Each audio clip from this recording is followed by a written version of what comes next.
This video chat was recorded on January 21st, 2016 by the McCormick Center for Early Childhood Leadership at National Oath University.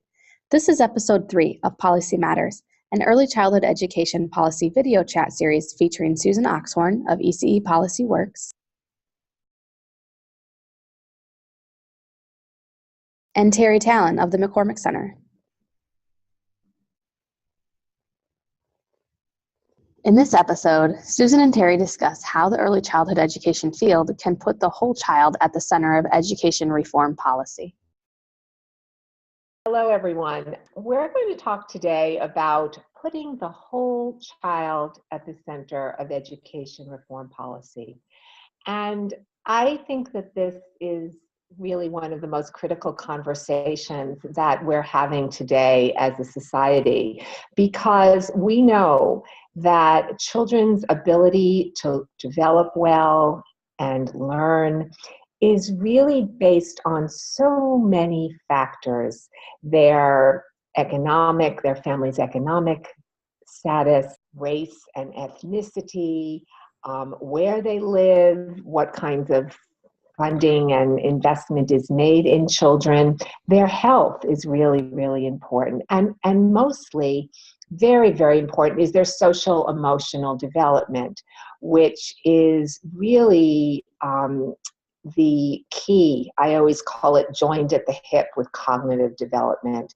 We know that children whose social emotional development is healthy, who are, that they're going to do well cognitively, and we're going to get the kinds of outcomes that we're all seeking.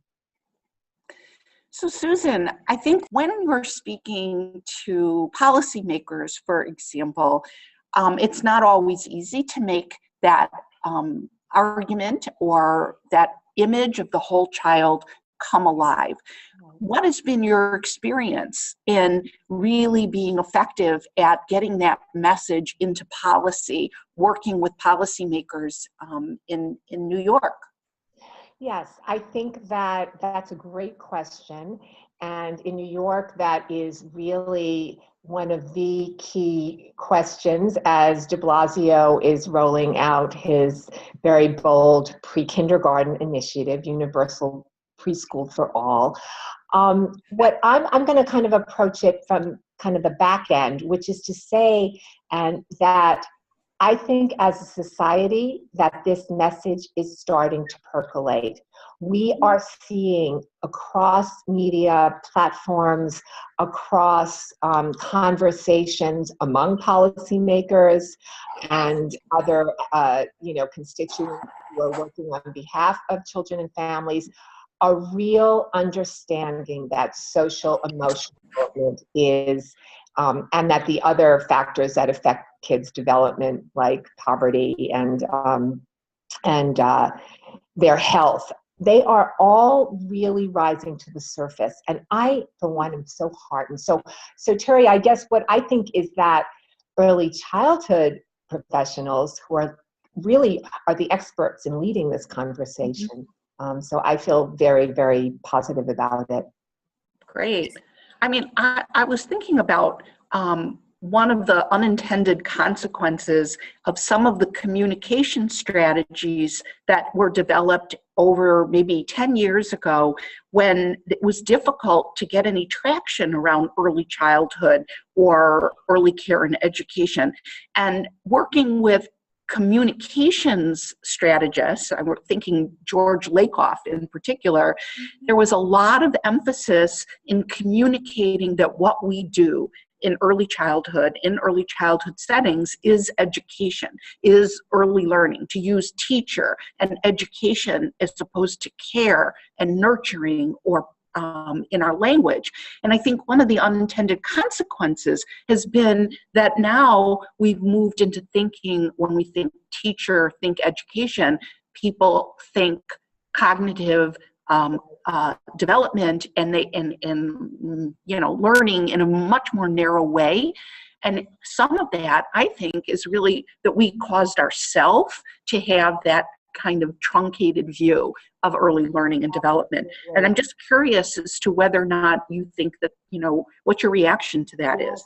That is so spot on, Teri. And I was just talking yesterday with Rich Niemand, who does social marketing and works with James Heckman. And he was saying exactly the same thing. We as a field, we as early, or those of us who are working with and on behalf of children and families haven't really effectively communicated this. We haven't bridged this, the social emotional and the cognitive. But there is, as I said before, there is a real growing awareness of this. For instance, something just came across my Twitter feed a couple of days ago about, it was Frank Bruni's op-ed, his column in the New York Times. And he was talking about college admissions. Okay, so we think about this in the framework of, getting kids ready, cradle to career, which I have problems with, but that's another story. And what he was talking about was this project at Harvard, this new paper. And guess what? It is in the name of the project, and I'm sorry I don't remember exactly the name of it, is caring. They were talking about the social emotional effects, psychological effects of children, older children being so stressed and so, suicide, all kinds of things. And, that the admissions process for college was exacerbating this. So all of which is to say that I think we have reached a turning point, and I'm ecstatic about it. I think that is going to make our job as early childhood professionals who should be leading this conversation much, much easier. And I, for one, feel that it's, that we need to really jump on this opportunity. So what do you see as the next step, Susan? What would you see what we need to do to broaden the conversation to the whole child? Okay, so I actually led a great conversation here in New York City, in Brooklyn, my home borough, at the Brooklyn New School, which was founded and by a wonderful woman named Anna Allenbrook. And she has been a stalwart advocate for very young children. She's actually working on establishing an infant toddler center. So she really gets the whole child. And what I was saying is that we need to really put young children and families and those who work with them in the center circle of education policy. I liken it to Yuri Bronfenbrenner, who's one of my heroes. He has his ecosystem, his human ecosystem, and he says that he was a Russian who emigrated during the revolution and came to the United States at the age of 6. He was one of the architects of Head Start, and he's amazing. And he kind of saw these circles as like Russian dolls, which are kind of inside one another. And in the inner circle are the children and families. But they are connected and they have interactions with the institutions in their communities, schools, childcare centers, or all kinds of organizations. And then the larger society, the policies and the values. And so we need, and early childhood educators are totally poised to do this, to keep kids in the center. And, obviously, translating that into practice is, that's always the $64 million question, the big enchilada. How do we do that? But I think we can, and this is the way I think we need to do it. To build on really translating what we know and what happens in good practice to others, particularly policymakers, we need to surface models of best practice. Like the Brooklyn New School, which I was at, where they are in an environment which is very difficult in terms of policies, testing and assessment that it's not authentic, and all of these things that are really putting tremendous pressure on the early childhood workforce. They they are managing to keep the child at the center. They have forest schools and they do all kinds of hands-on, exploration. They really value children's intrinsic motivation to learn.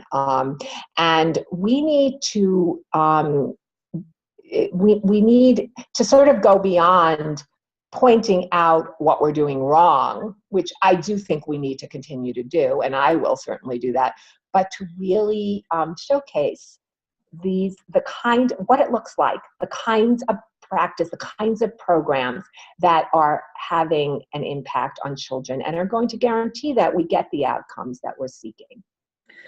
Susan, I'm very struck by the fact that when I go into affluent communities and look at early childhood programs or even the early grades, kindergarten, first, second grade, they are much more holistic in their approach, and they're more child-centered in their approach. And yet when you go into communities that are more impoverished, that's where you see all this standards-driven, very rigid, often scripted kinds of approach to early education. So I think it's really important for us to ask this question about the whole child. Do we only care about the whole child if children are middle class or affluent? Why is it that we have a different approach when it comes to what other people's children need? Well, that's a wonderful question, and that is the heart of it. At least as I see it, it is really a matter of social justice and equality.